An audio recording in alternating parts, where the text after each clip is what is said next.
સંસારનો રસ કડવો છે કારણ કે એ દુઃખદાયક છે. અરે અહીંયા આવો, તમે ભાગવતની કથા સાંભળો, મારા દસમ સ્કંદના પ્રેમની લીલા સાંભળો. જે આ લીલામાં બેસે છે ને એને બીજાની લીલા, સંસારની લીલા ગમતી નથી. હે રાજન, આ પૃથ્વી ઉપર 4 પ્રકારના માણસો આવ્યા છે.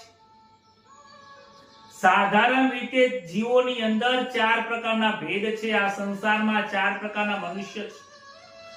એક તો પામર મનુષ્ય છે, બીજો વિષય છે, મુમુક્ષુ છે અને મુક્ત છે.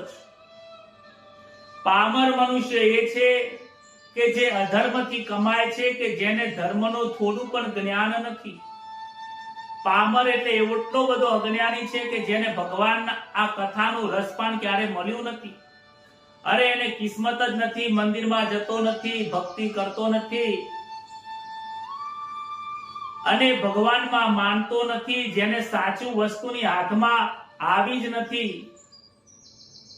ભગવાનનો મહિમા જેને જાણ્યો નથી, એ પામર મનુષ્ય છે. એ ખૂબ અજ્ઞાની છે.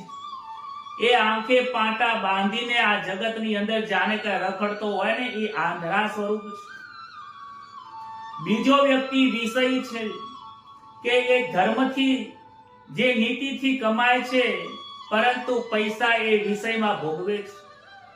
ભાગવતની કથા સાંભળે છે, મંત્ર કરે, માળા કરે, સત્સંગ કરે, બેસે ઉઠે બધું કરે, મંદિરમાં જાય, દર્શન કરે, સવારમાં 2 માળાએ કરે, પરંતુ એ 2 મિનિટ, 10 મિનિટ, અડધો કલાક, કલાક કરે ને પાછું એનું મન વિષયમાં જતું રહે છે.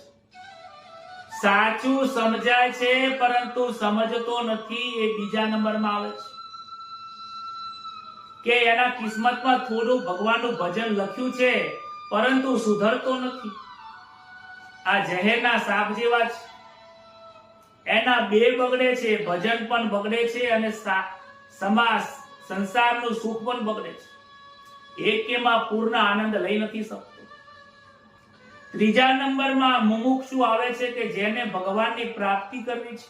આ ભાગવતની કથા સાંભળ્યા પછી ઈચ્છા થાય કે મારે ભગવાનના દર્શન કરવા છે અને એના માટે જે પ્રયત્નશીલ બનીને આગળમાં પ્રગતિ કરે છે એ મુમુક્ષુ છે.